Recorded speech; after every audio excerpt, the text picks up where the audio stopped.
And hello, Ascenders. Denise Guru here. It's been a while. I think I did a short one last week. Um, it excused my appearance. I just got in from learning how to trim my own horse's hooves.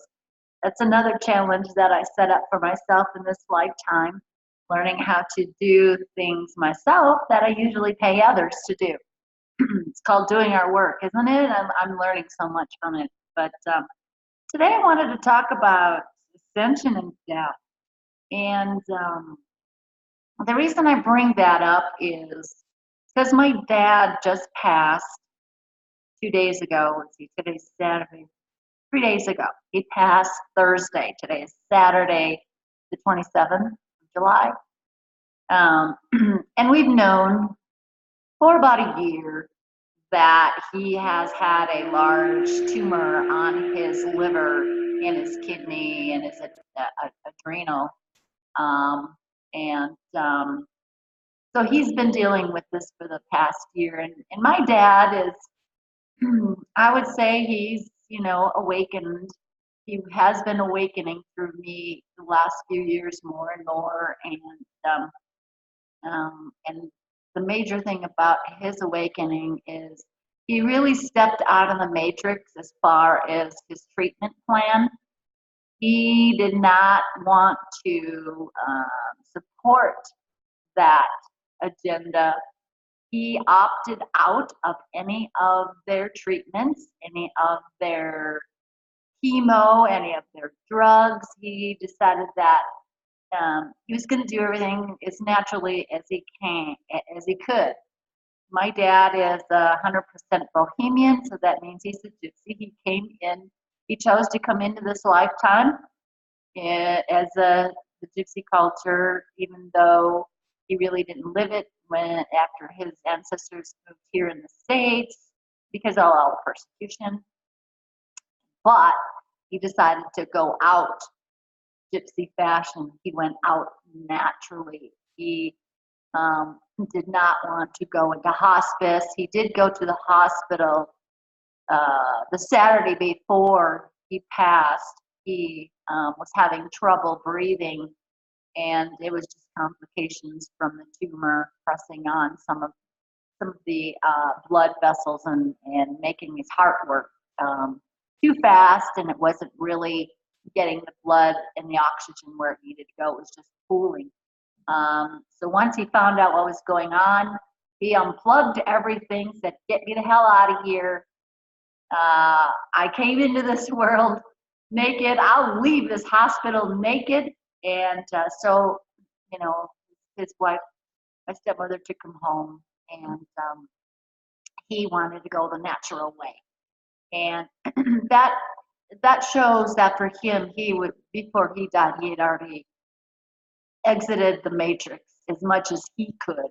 He was 80, and so I was very proud of him for the way he went. And so now we can celebrate. And he's always wanted to be a pilot on a starship. And so I'm hoping that that's exactly where he is now. And I told him, I helped him, before he passed, about, saying exactly where it is you want to go, no rerouting. You can go home if you choose to go to your home planet. You can choose to do that. And I think he really wanted to go back to his home planet and return to his old duties of flying the starships. And I think he had to be here to support me on my journey.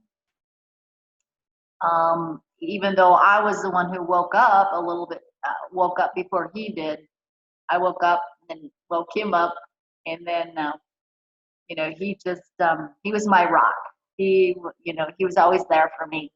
And my husband, and him were really close. And so the old gypsy guy, he had a lot of wisdom.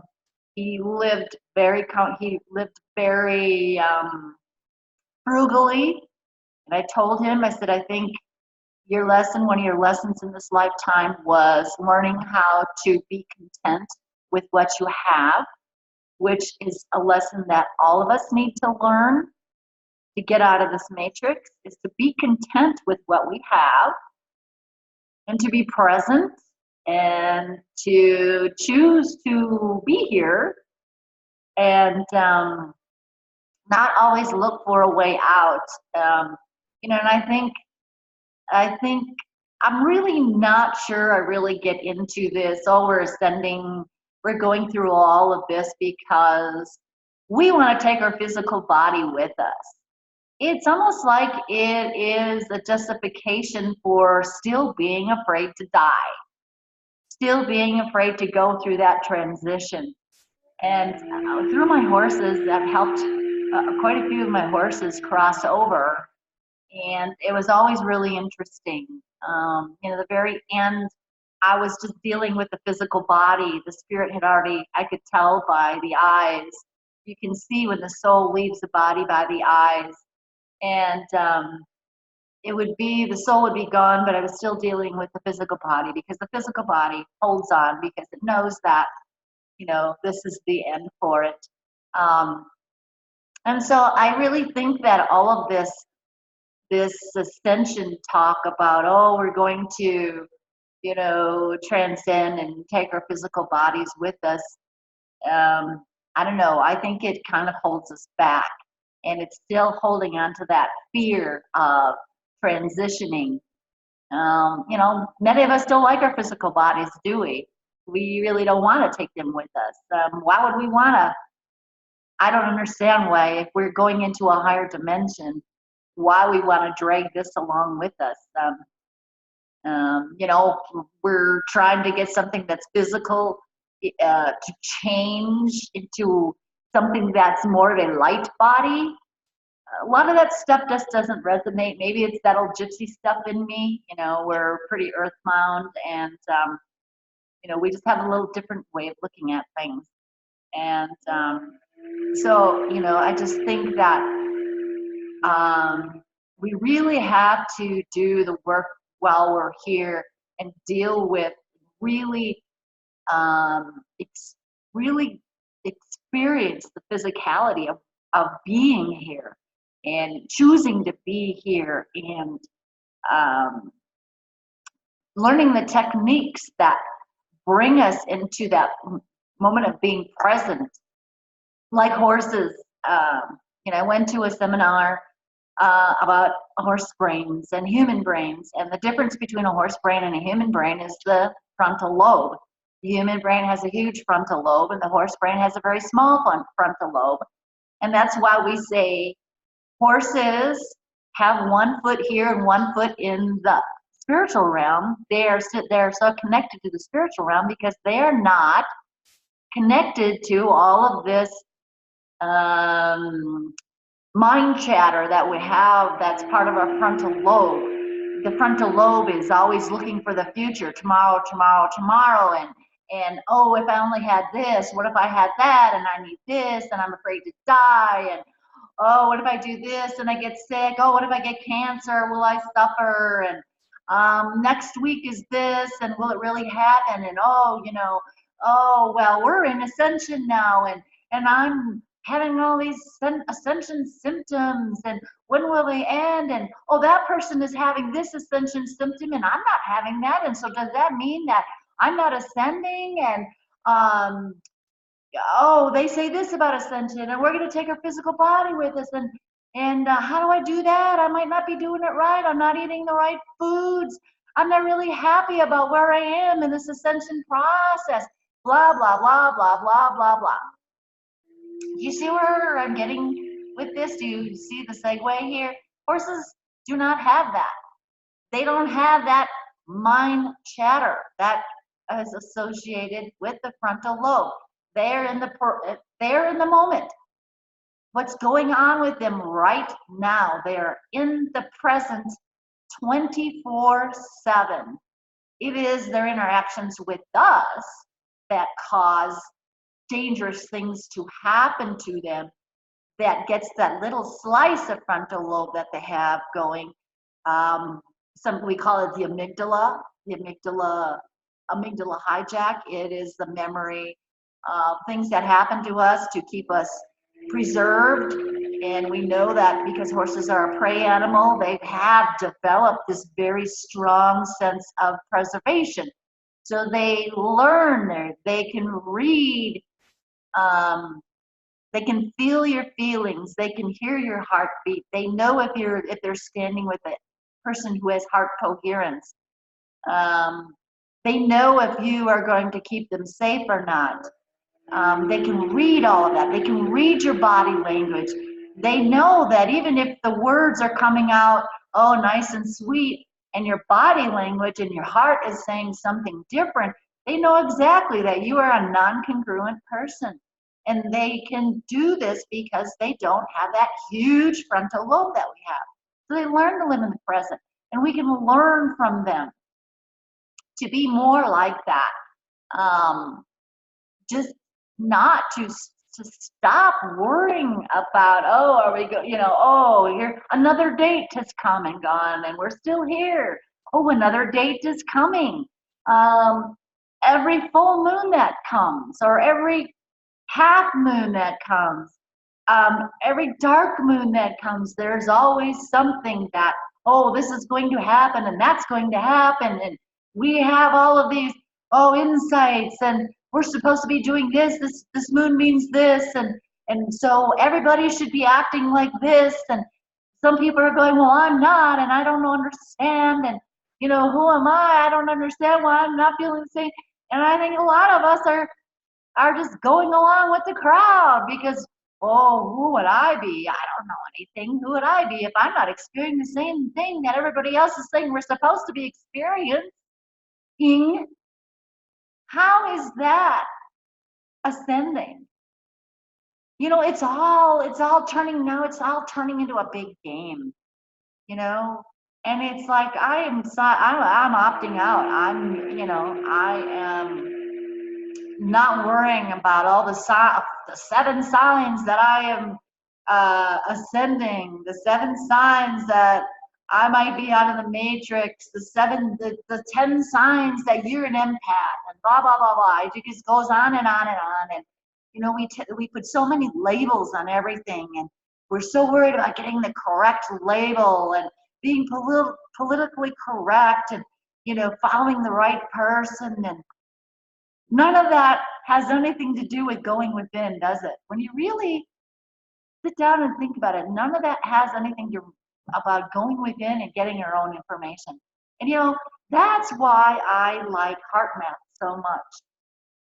They give you the techniques to go within, to make yourself present, to get rid of that chatter and worry and overwhelm from the frontal lobe.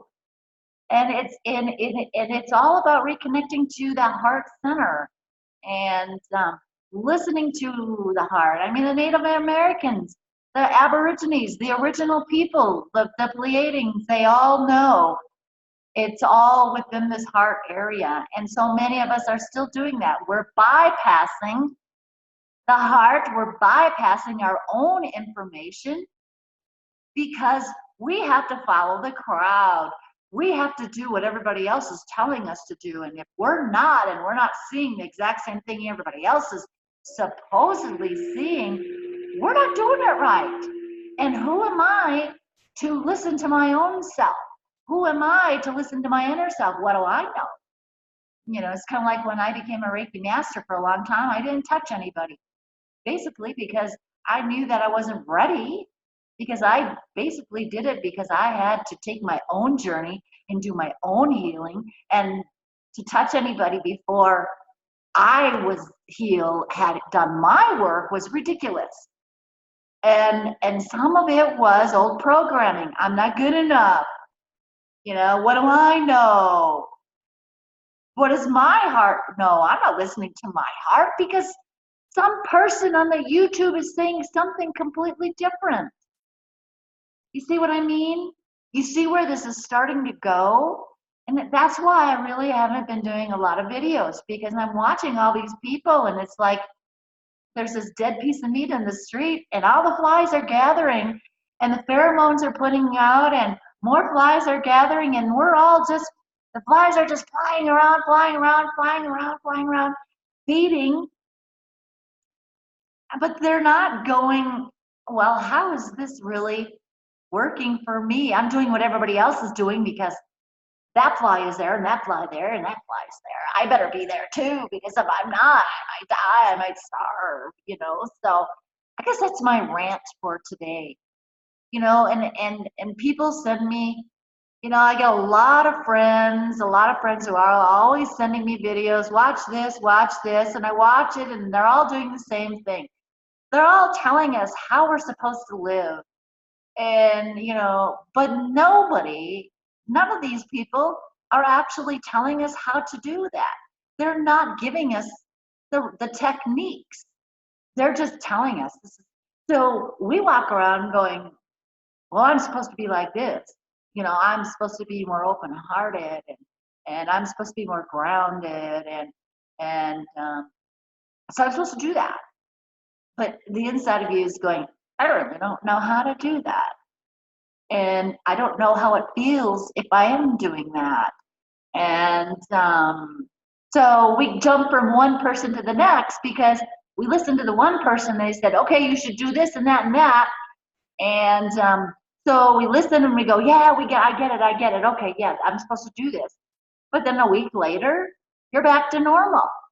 The reason those people are so successful at what they're talking about is because they're living and breathing it.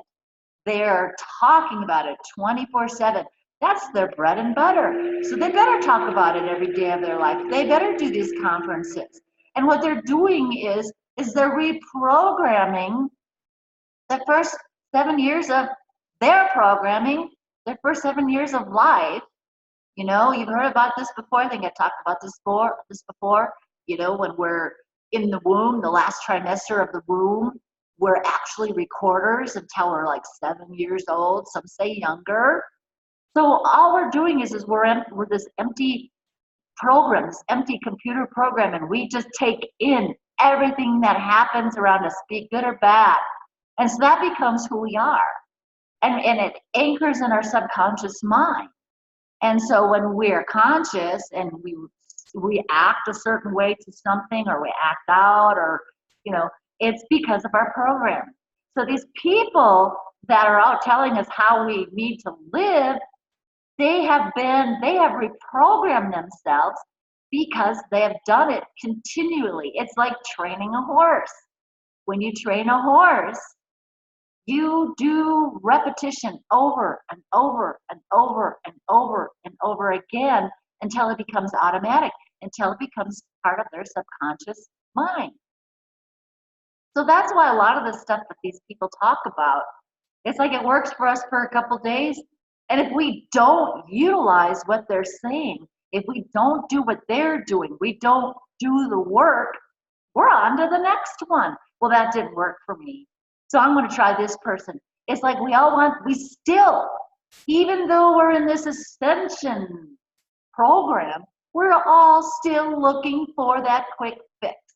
We're all looking for that little white pill, aren't we? It's nothing different than what we've been doing before. Oh yeah, the information may have changed. We're looking for different information, but if we really step back and look at our lives, it's pretty much the same, isn't it? We're still doing the same stuff. We're just using different words.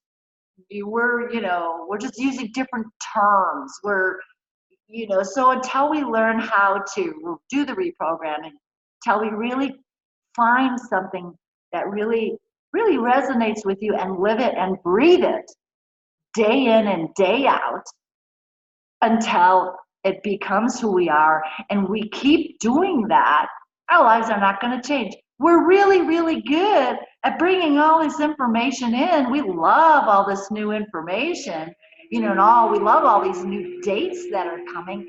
I am so over listening to the dates. A higher self YouTube channel.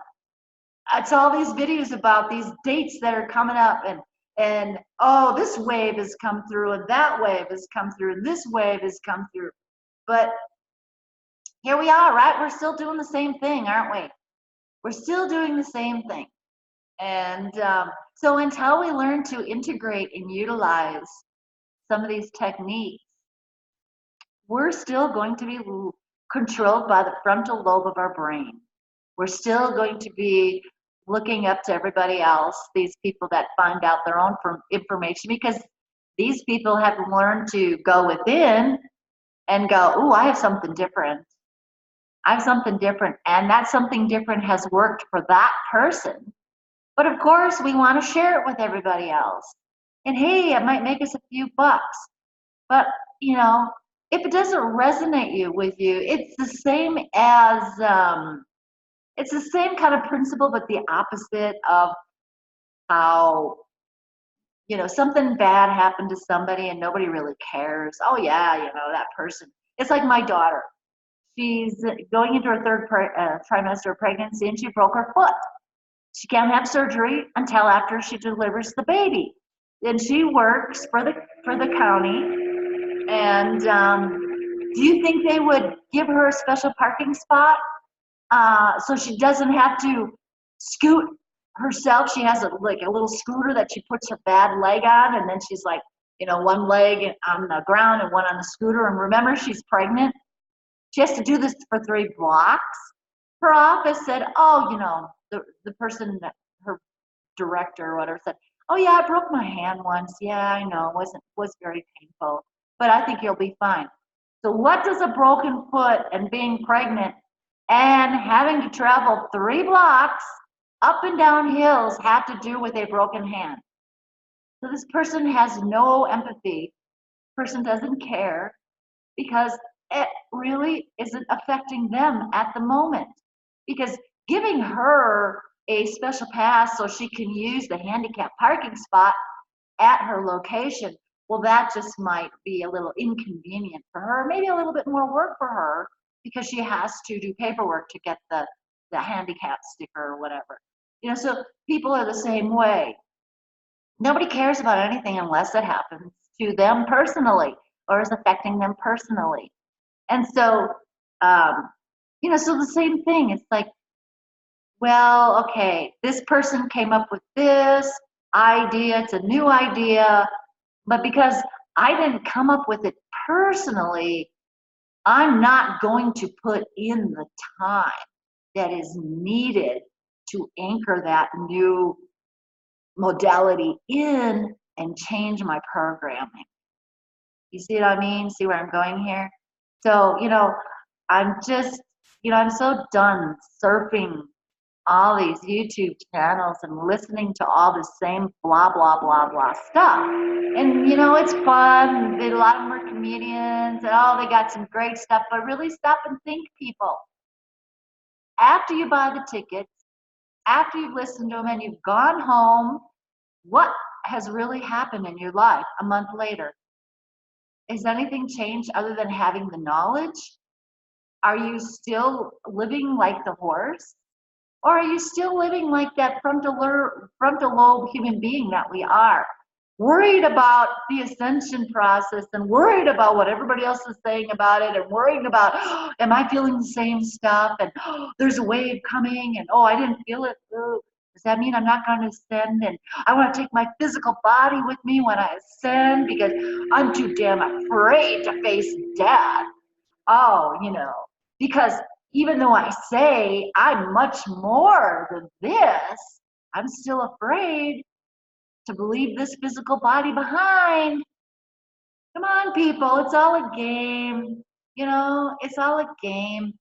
We need to move on from that. And we really, like I said, we really need to start doing our own inner work. And this world isn't going to change until each and every one of us finds our own way and walks that path 24/7 to change who they are and stop trying to get other people to change them. We don't ever put the time in. That's just how we are. So you're wasting time. I've stepped away from this for a few months and I've gone out and I got myself a job. I'm doing service to others. I'm working for an organization that takes care of developmentally disabled people. And I'm out there. I'm out there doing my thing, and I'm changing my life, and I'm being present, and I'm being happy. No matter what happens, I'm finding the happiness in everything that happens. My dad just passed.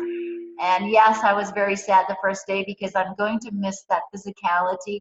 Our conversations, our weekly conversations, and that, and that's another thing. My dad is now transitioned. He's left. He was brave enough to transition and leave this physical body, and he did it naturally. And my stepmother said the moment before he was done and left, he had a big smile on his face because he did what he needed to do. And he's no longer John Benda. That character for this lifetime is over with. It is people like me and my stepmom and my siblings and other family members that keep that John Benda memory alive. I think about him as he's moved on from John Benda. He's doing the next phase. He's going back to who he truly is. And so now I'm looking forward to meeting that real soul, that soul that was within that John Benda physical form. So that's what I'm working on right now. I want to really connect with that soul that played the part of John Benda throughout my life. And so I don't sit around and go, oh, I'm gonna miss him, because I'm so happy for him. He graduated. He is gone now, and he's done what he needed to do. He's on to the next phase, and I'm really looking forward to seeing who he truly is, and maybe learning about his next mission. So that's all I got to say for you guys, and that's my rant. That's my rant for today.